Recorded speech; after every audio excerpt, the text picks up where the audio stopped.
Good morning, grade 2. How are you today? I'm going to read you a little bit of wonder.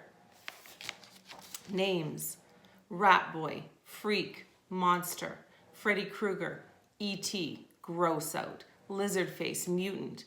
I know the names they call me. I've been in enough playgrounds to know kids can be mean. I know. I ended up in the second floor bathroom. No one was there because first period started and everybody was in class. I locked the door in my stall, I took off my mask, and I just cried for I don't know how long. And then I went to the nurse's office and I told her I had a stomach ache, which was true, because I felt like I had been kicked in the gut. Nurse Molly called Mom and had me lie down on the sofa next to her desk. 15 minutes later, Mom was at the door. "Sweetness," she said, coming over to hug me. "Hi," I mumbled. I didn't want her to ask anything until after.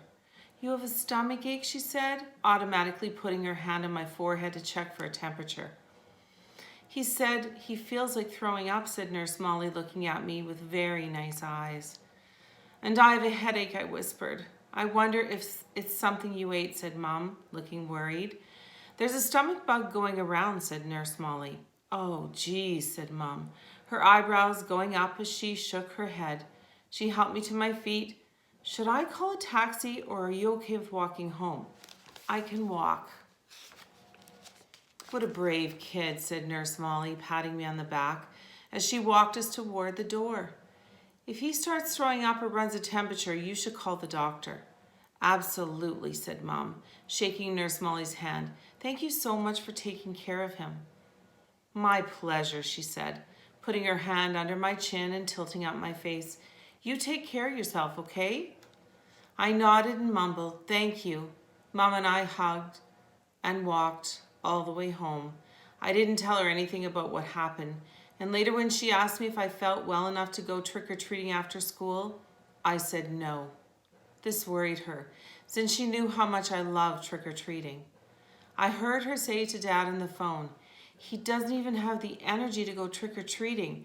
No fever at all. Well, I will if he doesn't feel better by tomorrow. I know. Poor thing. Imagine, he's missing Halloween." I got out of going to school the next day too, which was Friday.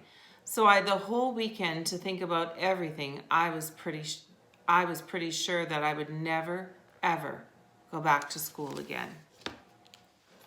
So poor Augie, he heard something that he wasn't meant to hear from Jack Will, and now he thinks he never wants to go back to school again.